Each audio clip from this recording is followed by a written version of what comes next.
Welcome to money trigger channel. இன்றைக்கி நம்ம என்ன பார்க்க போகிறோம், குட்டி ஜப்பான் அவங்களோட ஸ்ட்ராட்டஜி என்னென்னு பார்க்க போகிறோம்.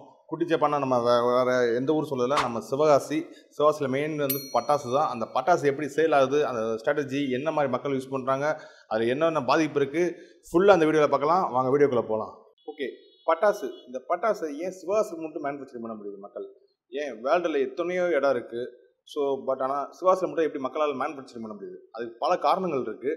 ஃபஸ்ட்டு வந்து வேர்ல்டில் பட்டாசு மேனுஃபேக்சரிங் ஃபஸ்ட்டு வந்து பார்த்தா சைனா தான். பட் ஆனால் ரீசெண்ட் டைமில் வந்து சைனா பட்டாசு வந்து நம்ம இந்தியாவில் பேன் பண்ணிட்டாங்க. ஸோ சிவாசி பட்டாசு தான் இந்தியா வேர்ல்டு ஃபுல்லாக மேக்ஸிமம் நிறைய இடத்துல வந்து சிவாசி தான் மெயினாக போயிட்டுருக்கு.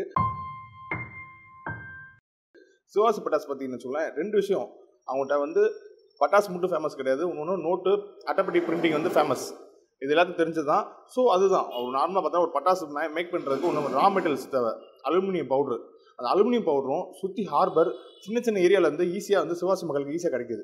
ரெண்டாவது விஷயம், அந்த பேக்கிங் பண்ணுற அட்டைப்பட்டி ஒரு பேப்பரோ, ஸோ அந்த ரெண்டுமே இந்த சுற்றி வட்டத்தில் ஈஸியாக கிடைக்கிறதுனால தான் வந்து ஈஸியாக மேனுஃபேக்சரிங் பண்ண முடியுது. மூணாவது விஷயம், என்னதான் எல்லா ரா மெட்டீரியல் கிடைச்சாலும் அந்த என்விரான்மெண்ட், அந்த சூழ்நிலை வேணும். ஏன்னா சிவாசி வந்து வறண்ட பூமி தான். அந்த வறண்ட பூமியில் அந்த பட்டாசை காய வச்சா வேகமாக காஞ்சிரும். ஸோ இது வந்து அவங்க ஒரு பெரிய ப்ளஸ் பாயிண்ட். அது மட்டும் இல்லை, இந்த சிவாசி பார்த்திங்கன்னா சுற்று வட்டாரத்தில் பார்த்திங்கன்னா ஏகப்பட்ட ஒரு சின்ன சின்ன கிராமத்து மக்கள் வந்து எம்ப்ளாயிஸ் வராங்க. அது கிட்டத்தட்ட 2 லட்சம் மக்கள் வந்து இந்த தொழில் மட்டும் தான் நம்பி இருக்காங்க. அவங்களே நம்ம நிறைய நியூஸில் பார்ப்போம், ஏகப்பட்ட பட்டாசு வெடிச்சிருவாங்க, சின்ன சின்னதாக வெடிப்பாங்க. மேக்ஸிமம் வேலை பார்க்குற வந்து சுற்றி உள்ள கிராமத்து மக்கள் தான் சின்ன சின்ன இடத்துல வச்சு மேனுஃபேக்சரிங் பண்ணுவாங்க. இதில் குறிப்பாக பார்த்தீங்கன்னா பெரிய விஷயம் என்னென்னா, லேடிஸ் தான் அதிகம். ஒரு 50% மேலே வந்து லேடிஸ் தான் அதிகமாக ஒர்க் பண்ணுறாங்க. அடுத்து பார்த்தீங்கன்னா சேல்ஸ். இந்த நம்ம இந்தியாவில் ஒரே ஒரு பண்டிகை தான், அதாவது ஒரே ஒரு நாள் தான். அந்த ஒரு நாளுக்கு தான் அந்த வருஷம் ஃபுல்லாக உழைப்பாங்க. ஆனால் அந்த ஒரு நாள் தான் பெரிய டிமாண்டு. பிஃபோர் ஒரு 2 மந்த்ஸ்க்கு முன்னாடி மேக்ஸிமம் 90% சேல்ஸ் முடிச்சிருவாங்க.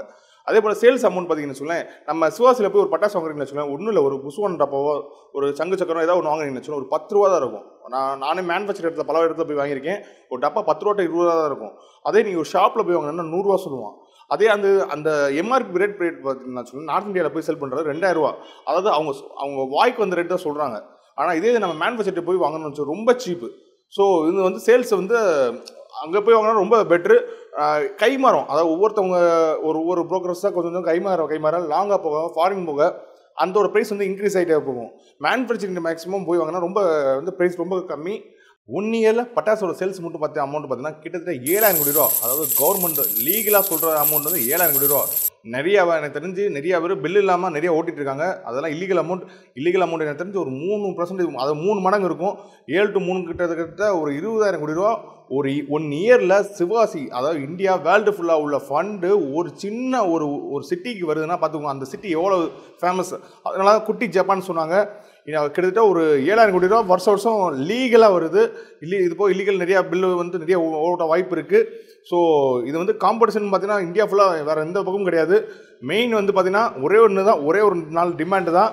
இந்த பிஸ்னஸ் ஜெயிக்கிறதுக்கு சின்ன காரணம் என்ன பார்த்தீங்கன்னா, நார்மலாக தீப்பெட்டி ஆஃபீஸில் ஆரம்பித்த ஒரு பிஸ்னஸ் இந்தளவுக்கு ரீச் ஆச்சுன்னா டிமாண்டு.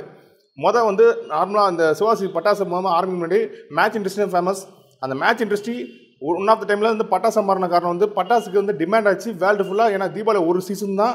அந்த தீபாவளிக்கு இந்தியா ஃபுல்லாக மேக்ஸிமம் எல்லா மக்களும் நல்லா ஒரு செலிப்ரேஷன் பண்ணுறனால ஹை டிமாண்ட். இன்னொன்று ப்ரொடக்ஷன் பண்ணால் ஈஸியாக செல்லார் அமௌண்ட், இன்னொன்று மார்ஜின் அமௌண்ட் வந்து பெரிய அமௌண்ட்டு. அதாவது பார்த்தீங்கன்னா ஹை டிமாண்ட், ஈஸியாக ப்ரொடக்ஷன் பண்ணிக்கலாம் லோ காஸ்ட்டில். சேல்ஸ் வந்து ஈஸியாக ஆயிடுது. இது போக பார்த்தீங்கன்னா பிக் மார்ஜின், அதுதான் இந்த சிவாசியில் மெயினாக ஜெயிக்கிறதுக்கு ஒரு பெரிய வாய்ப்பு. மெயினாக யூஸ் பண்ண சக்ஸஸ்ஃபுல் ஸ்ட்ராட்டஜி என்னன்னு பார்த்தீங்கன்னா, ஃபஸ்ட்டு பார்த்தீங்கன்னா இந்த பிஸ்னஸில் மெயினாக இருக்கிறது ஹை டிமாண்டு. அடுத்து சேல்ஸ், ஈஸியாக அவங்கள அச்சீவ் பண்ண முடியுது. அதுவும் நல்ல ஒரு மார்ஜினில் அச்சீவ் பண்ண முடியுது. அடுத்து மேனுஃபேக்சரிங் பண்ணுற ரா மெட்டீரியல்ஸ் வந்து இவங்களை சுற்றி ஈஸியாக அவங்களுக்கு கிடைக்குது. ஃபைனலாக இதுதான் ரொம்ப முக்கியமான விஷயம், ரிஸ்க். ஏன்னா இந்த தொழிலை பொறுத்தவரையும் உயிரை பணைய வச்சு தான் வேலை பண்ணுறாங்க. So high risk. ஸோ இந்த 4 ஸ்ட்ராட்டஜி யூஸ் பண்ணி தான் இவங்க சக்ஸஸ்ஃபுல்லாக இருக்காங்க. இவங்க சக்ஸஸை வந்து வேர்ல்டு ஃபுல்லாக நம்ம நல்லா செலிப்ரேஷன் பண்ணுறதுக்கு அந்த தீபாவளின்ற ஒரு பண்டிகை. ஏன்னா அந்த ஒரு பண்டிகை வச்சு தான் இவங்க தொழில், இவங்க வாழ்வாதாரம் எல்லாமே இருக்குது.